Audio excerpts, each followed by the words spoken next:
So with this lesson, we begin talking about the management system auditing. Of course, we have already introduced the term of auditing in each section or in each clause or subclause or requirement with the standard. But for now, let's define an audit in a formal way. So an audit is a systematic, independent, and documented process for obtaining audit evidence and evaluating it objectively to determine the extent to which audit criteria are fulfilled. So it's an examination to see whether quality activities and results comply with planned arrangement and whether these arrangements are implemented effectively. Now, the auditing process consists of a few steps, starting with initiating the audit, to conducting document review, to preparing for on-site activities, to conducting for on-site activities, to preparing, approving, and distributing the audit report, to completing the audit, to finally conducting the audit follow-up. And of course, we're going to go through each and every one of these, starting with the next video. Now, the purpose of an audit is to collect objective evidence to allow an informed judgment about the status of the quality management system. So basically, gathering information, data, observing to come up with the judgment. This judgment is considered an audit findings. And as we've seen before, audit findings can be conformities, can be non-conformity, and can be opportunities for improvement. And so the audit will basically help verify the conformity to requirements, will increase awareness and understanding, and will provide a measurement of effectiveness of the management system to top management, and will also reduce the risk of management system failure, will identify improvement opportunities, and will bring continuous improvement if it's performed regularly. There are two types of audits, internal and external. We already seen the internal audit, which is of course a requirement of ISO 9001, a requirement of the standard. Internal audit is also known as first-party audit and is conducted by the organization itself using its own auditors. As for external audit, is in turn divided into other two parties. We've got second-party audit, which is an audit conducted by parties that have an interest in the organization, like the customers, for example. And we've got third-party audit, which is an audit performed by an independent organization or regulatory body, like an ISO 9001 registrar. I've already included a list of ISO 9001 registers that you can take a look at if you're interested. Every management system audit should have objectives, scope, and criteria. Audit objectives can include determining the extent of conformity of auditee's quality management system with the audit criteria. And we're going to talk about audit criteria later in this video. Now, the auditee is the organization or the department being audited. Audit objectives may also include the evaluation of capability of the quality management system to ensure the compliance with statutory, regulatory, meaning legal, and contractual requirements. And also the objective will include the evaluation of the effectiveness of the quality management system to meet its objectives, and also the identification of areas of improvement. Now, as for the audit scope, it's basically about defining the boundaries of the audit and what processes will be audited, and the organizational functions are included, and what is the audit emphasis in the time frame, the period, and the time of the audit. As for the audit criteria is defined as the reference against which conformity is determined, like the national or international standard, like in our case here the ISO 9001, the 2015 revision, or could be the contract and customer requirements, or the legal requirements, or the industry codes. So let's talk about the auditor and the audit team. So first of all, who is the auditor? Well, of course, that's the person with the competence needed or required to conduct an audit. Now, as for the audit team, First of all, the audit team could be composed of one or more persons, and the selection of the audit team depends on the competence. Now, when we say the competence, there are a few things to take into consideration, like the audit objectives, scope, criteria, or duration, which of course we talked about in the previous lesson. We're talking about the competence of the team to meet objectives, and we're talking about the statutory or regulatory, of course, legal requirements, the contractual and certification requirements. Now, as we've said before, for an internal auditor does not need a certification. However, an auditor for a body, for a certification body does need, of course, a certification. I have included a document that contains the auditor certification requirements and the skills requirements, like communication and so on, that you could of course take a look at. Now, the auditor competence is based on personal attributes, like the auditor has to be ethical, open-minded, diplomatic, observant, and so on. Now, back to the audit team. The audit team should have at least one lead auditor that coordinates the team activities. As I said, the audit team could be composed of one or more persons, but if it's more than one person, it needs to have at least one lead auditor. And the team could include auditors in training, technical experts, guides, or observers. Now, auditors are responsible for communicating and clarifying audit requirements. What are the needs to conduct the audit, and the planning and the carrying out assigned responsibilities efficiently in an efficient way. It is also the job of the auditor to document the findings, to evaluate whether we've got non-conformities, whether we've got conformities, or opportunities for improvement. Also, the auditor needs to report the audit results. So we're talking about the audit report here. And also, the auditor needs to verify the effectiveness of the corrective actions and safeguarding records and confidential information, of course, about the organization. So the auditor needs to be honest and needs to safeguard records and confidential information regarding the organization. The auditor has also to be cooperating with the audit team and communicative with the audit team. So let's talk about audit planning and execution. And first of all, we're going to talk about, of course, audit planning. First of all, we need to initiate the audit planning. So initiating the audit planning contains basically of determining the objectives, the scope, and the criteria of the audit. It contains the selection of the team, the initial contact with the auditee, whether it's the whole organization or just a department, and identification of the specified requirements, the whatever needed, whatever the competence may be needed to conduct that audit. And then we've got reviewing the documents, preparing the work documents. We're talking maybe checklist, and I have included a sample of a checklist that you could use, and you could take a look at that. So we're talking checklists, forms, whatever it is. And then we've got planning the audit and then getting approvals. So we're drawing up an audit plan and then getting approvals.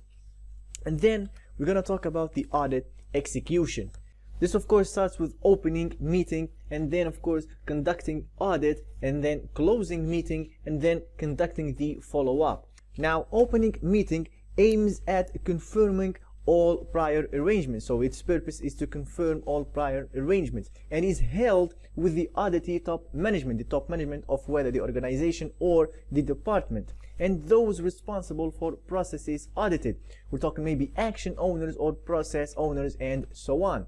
This meeting of course should be formal, and the audit team should be present, and the auditor will of course describe the scope, the objectives, and the criteria of the audit.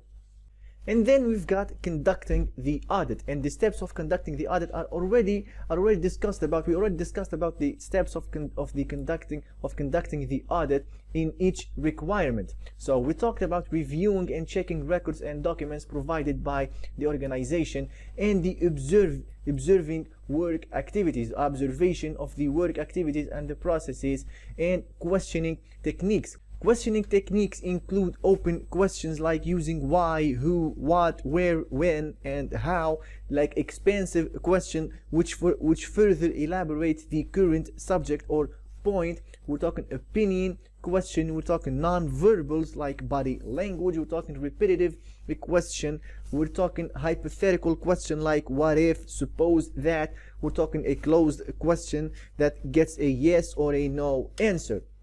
And of course we're talking also about notes taken. We're talking about taking notes. Now, one very important point is that the audit must focus on the conformity and effectiveness, but not on finding non-conformities.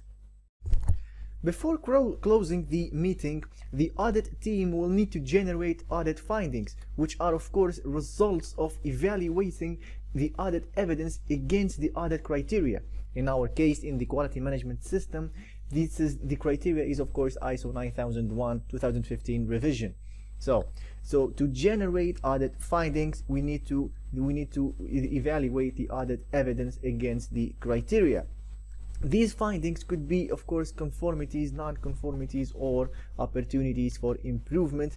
The audit team will, of course, record non-conformity findings with its supporting evidence. So, as to why it's considered, why that finding is considered non-conformity, and also the audit team will need to obtain the auditee acknowledgement of non-conformities for accuracy and understandability.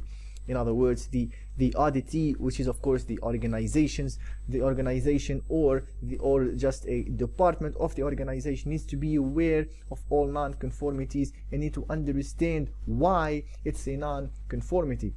And sometimes the organization will disagree on the decision of the non-conformity. In that case, this should be recorded. So there should be keeping a record of unresolved issues like the disagreeing on the non-conformity.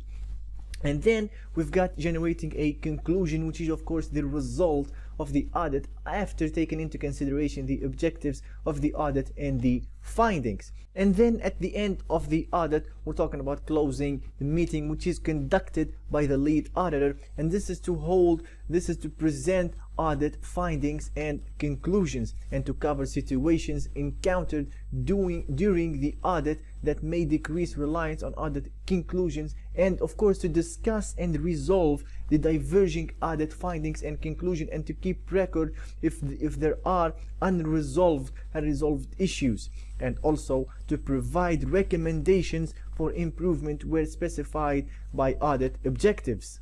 And here minutes and attendance should be documented. Now this meeting is usually informal when it's about internal audits.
Before the audit is complete, an audit report needs to be prepared, and this is done by the lead auditor. Basically, the audit report will contain the audit reference, the client and auditee details if they are not the same, if the auditee and the client are different. So the client and auditee details, the audit team details, the list of the auditee representatives like the top management and so on, the objectives, the scope and the criteria of the audit plan, dates, places, areas audited and timing, basically where and when did the audit take place, the summary of audit process, audit summary, uncertainty due to the use of sampling when gathering information, the non-conformity reports, recommendations, obstacles encountered during the audit, any areas in audit scope that were not covered, any unresolved issues between the auditee and the audit team, confirmation that audit objectives are accomplished, the confidentiality statement, and the distribution list. Now the audit report needs to be distributed to the auditee, the organization or the department, whatever it is, the audit client, if they're not the same, if they are different, or if there is a certification body, etc. Now, the audit is complete when all activities in audit plan have been carried out and audit report is distributed. Now, one activity that is conducted after the audit is the follow-up. So conducting the follow-up is basically evaluating the corrections and the corrective actions taken.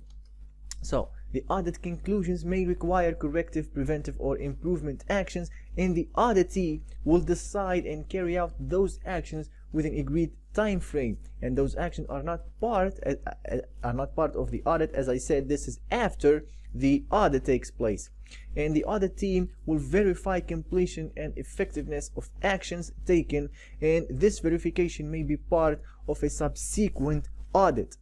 With this lesson, we finish up this whole course. I hope this was helpful, and thank you.